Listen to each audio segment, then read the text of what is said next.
In every dusty corner, in every forgotten attic, lies a story waiting to be told.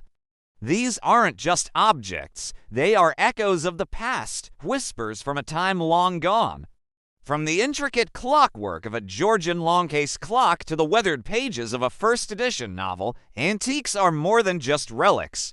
They are tangible pieces of history, carrying the weight of generations, the touch of hands that are no longer with us. For centuries, these treasures have been sought after, traded in bustling marketplaces, and whispered about in quiet auction houses. But the world of antique trading is changing, and its story is more fascinating than ever. Welcome to the new age of old things. For hundreds of years, the journey of an antique was a physical one. It began in the grand estates of aristocrats, the humble workshops of artisans, or the cluttered stalls of a Parisian flea market. Dealers were treasure hunters, adventurers armed with a keen eye and a wealth of knowledge. They'd travel across countries, navigate dusty backroads, and build relationships over decades, all in pursuit of that one-of-a-kind find. The thrill was in the chase, the discovery, the moment you held a piece of history in your hands and knew its true worth. Old markets were the heart of this world. Imagine the sights and sounds, the clatter of silver, the smell of old wood and leather, the endless haggling and storytelling. Each stall was a miniature museum, curated by a passionate expert. These were places of community, where knowledge was passed down from master to apprentice. Finding a rare piece was a combination of luck, instinct, and deep, specialized expertise. A dealer might spend a lifetime studying a single category 18th century porcelain, for example, learning to spot the subtle signs of authenticity, the maker's mark hidden in plain sight. It was a slow, deliberate, and deeply human business. But as the 20th century progressed, the world began to shrink. The rise of international travel and global communication started to connect these disparate markets. A collector in New York could now more easily acquire a piece from a dealer in London. Auction houses like Sotheby's and Christie's transformed from exclusive clubs for the elite into global powerhouses, their glamorous auctions setting world records and making headlines. The mystique of antiques began to capture the public imagination. People weren't just buying furniture, they were buying a story, a piece of a bygone era. Then came the digital revolution. The internet didn't just change the game. It completely rewrote the rules. Suddenly, the dusty, exclusive world of antiques was thrown wide open. The first online auction platforms were a revelation. A small-town dealer could now showcase their inventory to a global audience of millions. A collector in Tokyo could bid on a piece located in a small village in the English countryside, all with the click of a button. The gatekeepers were gone. This shift was monumental.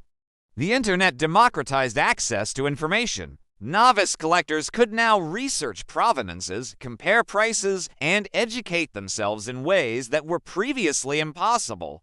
Online forums and social media groups sprang up, creating new communities of enthusiasts who could share their passion, ask for advice, and show off their latest finds.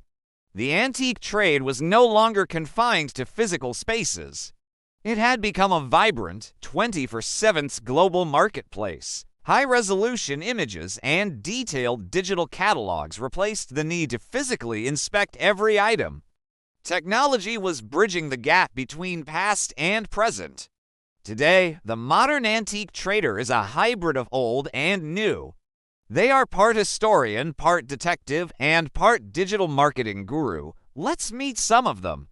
Here's Sarah, who runs her antique jewelry business almost entirely through Instagram. She creates stunning visual stories for each piece, sharing its history and connecting with thousands of followers who are captivated by her finds. She doesn't have a physical shop. Her storefront is her smartphone.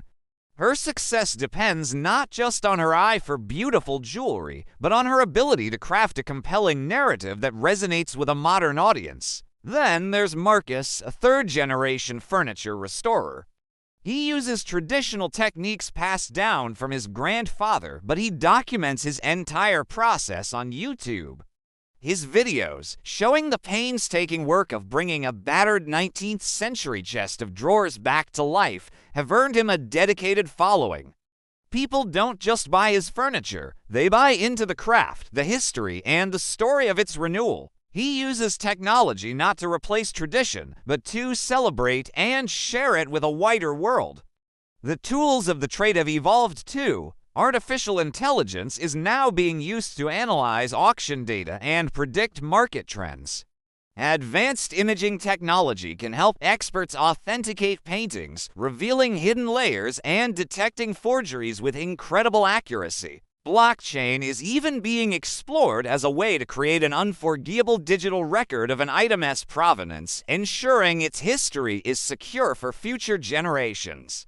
This is the cutting edge, where high-tech meets high history. But with this new digital world come new challenges. The sheer volume of items online can be overwhelming. How do you distinguish a genuine treasure from a clever fake when you can't hold it in your hands? The risk of fraud is higher than ever, and the need for trusted experts and reliable platforms is paramount. The very nature of value is also changing. What makes something desirable today? Is it rarity? Craftsmanship?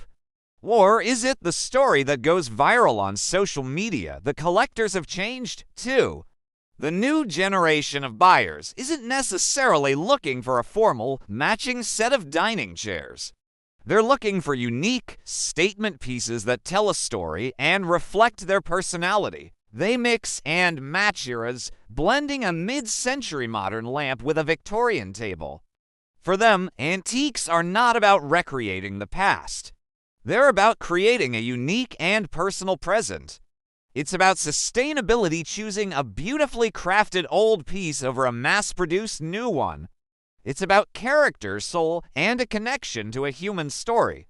From forgotten estates to high-tech online auctions, the world of antiques is a living, breathing entity constantly evolving. It is a testament to our enduring fascination with the past and our desire to connect with the generations that came before us.